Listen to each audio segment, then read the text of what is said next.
Welcome, artists and modelers. Today, we're diving into something truly special, a journey into myth and shadow. This is Elegy of the Wyrm, a breathtaking 1/6 scale statue that captures a moment frozen in legend. A woman, ethereal and haunting, in a sheer dress, sits between two ancient dragons, one coiled protectively below her in slumber, and another looming above her, jaws wide, poised to defend. This piece is more than just a model. It's a story, a balance of strength and vulnerability, stillness and ferocity, light and dark. And today, I'll walk you through how to bring that story to life with paint. Painting stone is easier than it looks. Here I just dry brushed a mix of browns and grays, and then I hit the sharpest edges with a touch of ivory. It's quick, it's textured, brings the whole base to life.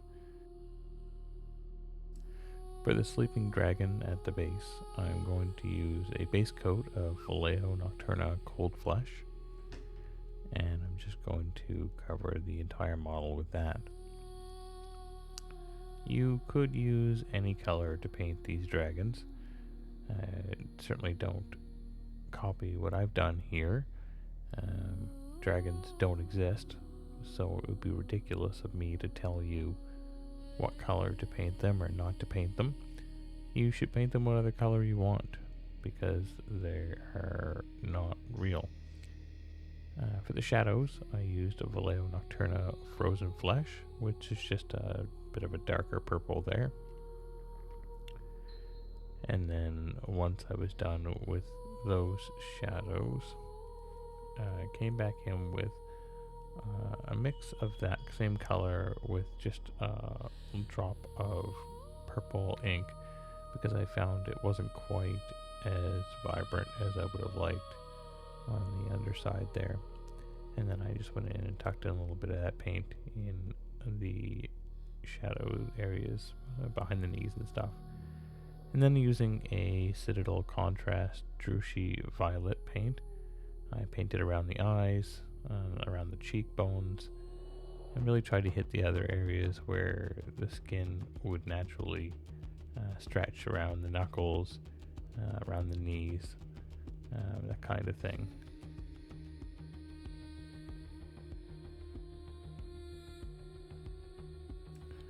And then I came in with some Careborg Crimson, which is his Citadel shade. It's kind of a reddish purple. And I sprayed all up along the back spines, I guess that's what those are, around the tips of the tail. And then added some more around the knees and the elbows. Well, maybe they're all knees. I don't know. Maybe they don't have arms. Maybe it's 4 legs.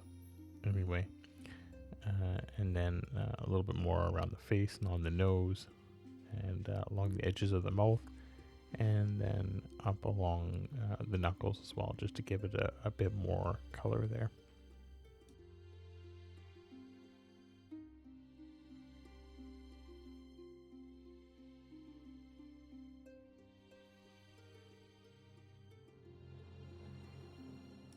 Once that was all done, I took some AK Pastel Violet and I just dry brushed all the edges there up along the face, just catching all the sharpest edges.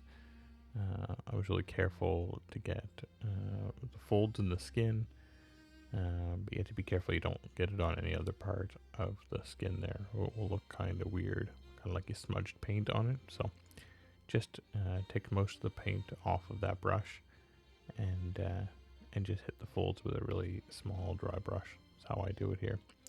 And I also did the fingernails, the claws, with that same color. For the second dragon, I wanted it to look the same but different. Same but different. And so I used a Vallejo Monocolor blue-gray as the base coat for that one. The idea was that I wanted it to look like the same, but different. Like I said before, kind of like maybe like a male and a female dragon. This one Has some spine things on the front legs or the arms, and so I didn't want them to look identical there. After that was done, I started working on the belly and the shadows, and I used Vallejo Nocturna purple shadow for that as well. I could have used the same color I used before, but like I said, I just wanted it to look just a little bit different when they were on the base together, so it kind of draws your eye there. And then I took a mix of different purples, added some purple inks to it, and just started adding a little bit more color in and around the folds and up around the shoulder blades, around the webbing behind the front arm there, just trying to get something that looked half decent. From there I started working on the eyes and the teeth, and I used a Pro-Acryl ivory on both of those. So you'll notice I'm just coloring in the teeth here with the paintbrush. Can't really go wrong here. Just take your time. You're just looking to get a good base coat over all of that stuff. And then once that base of ivory is done, we're going to add some Citadel contrast skeleton horde, and that will fill in some of the recesses and whatnot on those teeth and give them a little bit more definition.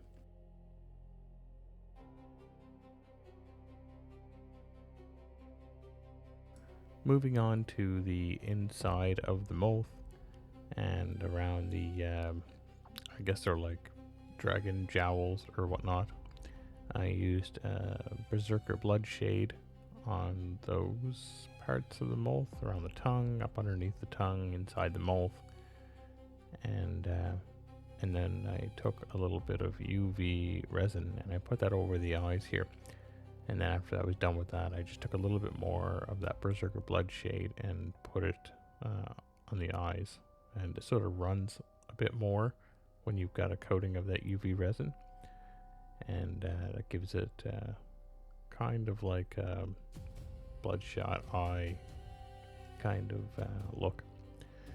And then I used that pastel violet again from AK to dry brush the entirety of the second dragon here.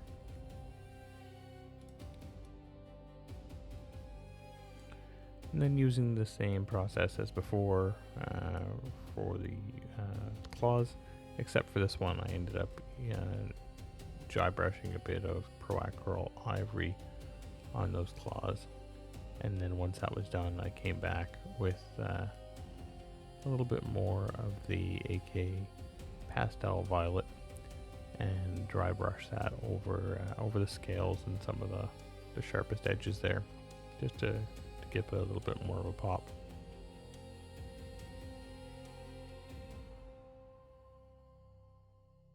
Like all my other videos, you'll notice I'm using a Warlord Purple over the white part of the zenithal highlight, and then a red ink or like a Blood Angel's red or something there in the shadows. And I always put that on before I start putting my flesh tones. For this one I started with a base of Vallejo Nocturna Natural Flesh, and I didn't show you the arms here, but it's the same process as I had the legs and the whole body. I did the whole body with the dress on, just like it wasn't there, and you'll see what's going to happen with that in a minute.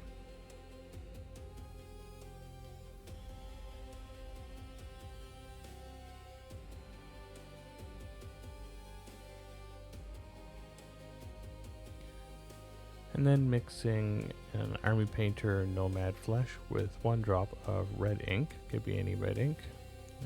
I just sprayed in all the pink areas of the skin where there's skins are fold there, and also use a little bit of Vallejo Watercolor Sunny Skin Tone just to hit the highlights there.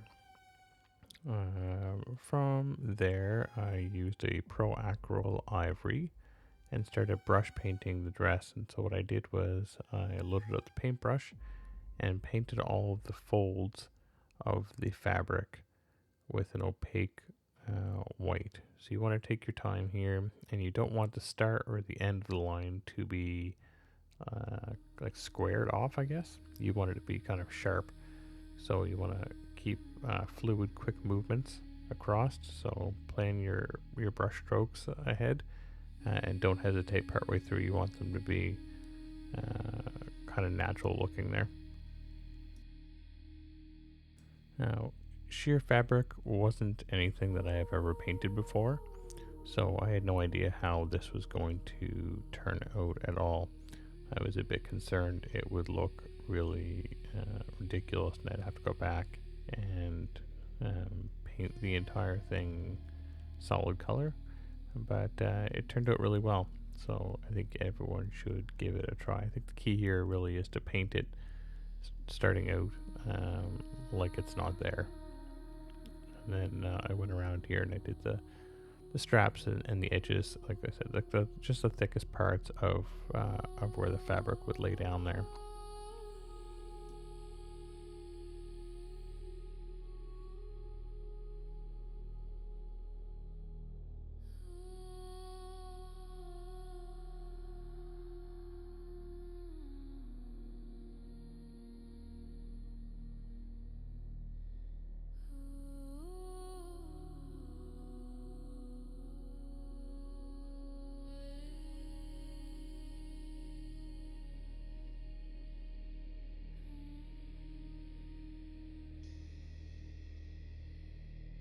Taking it over to the airbrush booth, I watered down that same ivory color, probably 60% water, 40% paint. I used some silly putty to mask it off, so I didn't get any on the flesh tone, and I just put a couple really thin light coats of that white paint on there. If you've seen my other videos, you already know how I do eyes. I always start out with a black. In this case I used Vallejo Model Color Black. It's my favorite black to use. And I paint the entire eyeball and the edges of the eye with that black color. And then after that, black color, I then take a squid pink. We could use any pink or really light red, I suppose. And I paint over all of the black except for the outermost edges with that pink. I had to go back and touch that up a little bit, and that happens sometimes when you go over and mix colors a bit too much. And then after that, I use an ivory color, and I paint over the pink, almost all of it, leaving a little bit on the edges with that ivory paint there. And then you can see me placing some water slide decal eyes there onto the eyeballs.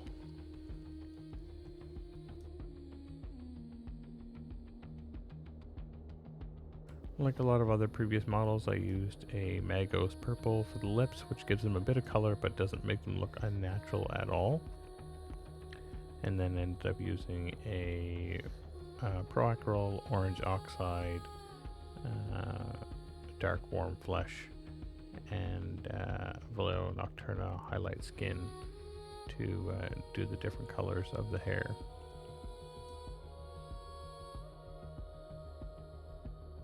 And that's almost a wrap on this one. Thanks so much for checking out the video. I hope you enjoyed watching it as much as I enjoyed painting Elegy of the Wyrm. And if you did, or even if you didn't, I'd like you to share it with your friends, your paint club, your mailman, your ex-husband, your ex-wife. Honestly, I don't really care who you share it with. I will take the attention wherever I can get it. And hey, if you noticed in the video that my Apple Watch screen was completely smashed, don't worry about it. I'm up to 196 subscribers now, which means I'm just 804 away from monetizing this channel and only 47 short years away from earning enough to buy a new watch. Until then, keep painting, stay creative, and I will see you in the next one.